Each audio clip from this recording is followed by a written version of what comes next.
Jemaat yang dikasihi Tuhan, salam sejahtera dalam Tuhan Yesus Kristus. Mari kita merenungkan firman Allah dalam surat Ibrani pasal 9 ayat 15-22 yang berbicara tentang pengampunan melalui darah Kristus. Saya akan menyajikan tema ini dalam beberapa kali tayangan, mengingat tema ini membutuhkan durasi waktu yang relatif panjang. Untuk itu mari kita membaca terlebih dahulu Ibrani pasal 9 ayat 15-22. Demikian firman Tuhan. Karena itu, ia adalah pengantara dari suatu perjanjian yang baru, supaya mereka yang telah terpanggil dapat menerima bagian kekal yang dijanjikan. Sebab ia telah mati untuk menebus pelanggaran-pelanggaran yang telah dilakukan selama perjanjian yang pertama. Sebab di mana ada wasiat, di situ harus diberitahukan tentang kematian pembuat wasiat itu. Karena suatu wasiat barulah sah kalau pembuat wasiat itu telah mati. Sebab ia tidak berlaku selama pembuat wasiat itu masih hidup. Itulah sebabnya maka perjanjian yang pertama tidak disahkan tanpa darah.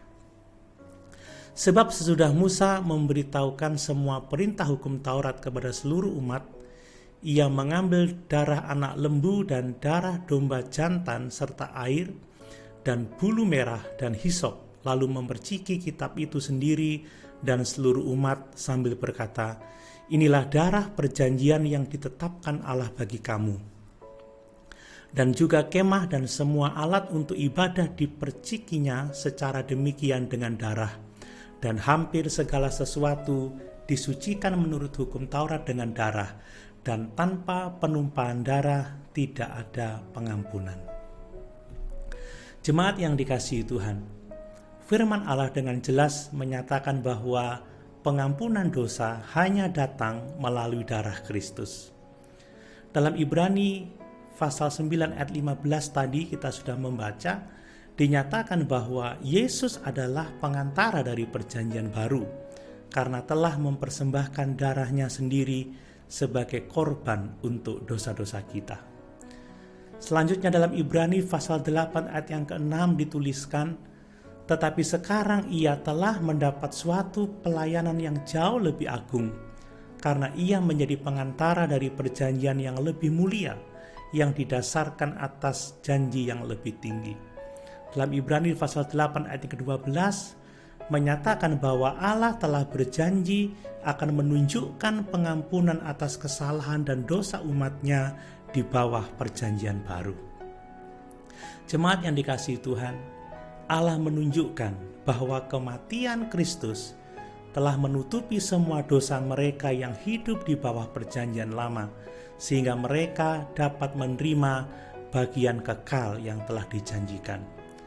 Menarik sekali penyebutan kata wasiat itu berkenaan dengan janji mengenai bagian kekal, menunjukkan bahwa wasiat hanya berlaku setelah kematian pembuat wasiat itu.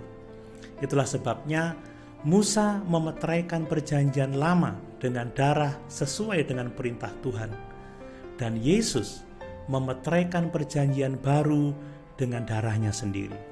Jadi keselamatan kita bertumpu dengan aman pada perjanjian baru di dalam darah Kristus yang jauh lebih baik daripada darah hewan pada korban perjanjian lama.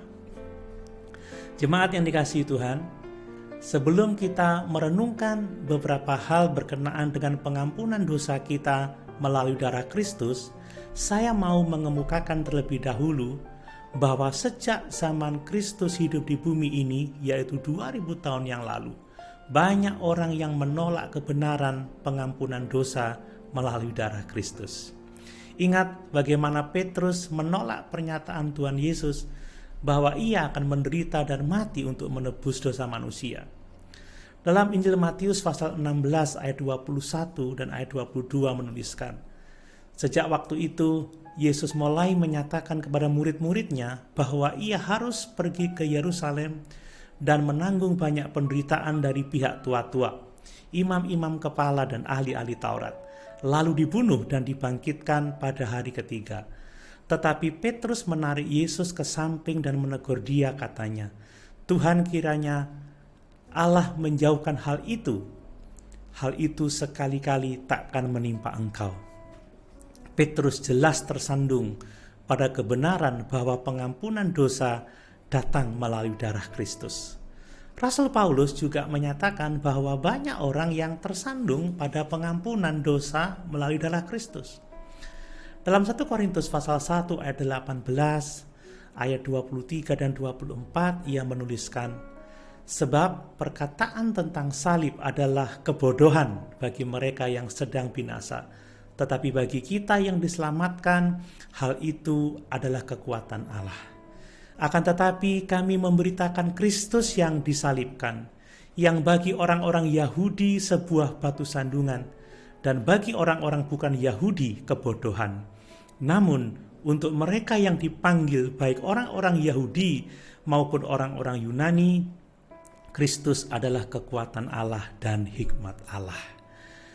Teolog liberal menolak bahkan membenci gagasan bahwa darah Kristus yang membayar dosa-dosa manusia. Mereka menyebut sebagai agama pembantaian atau agama rumah jagal.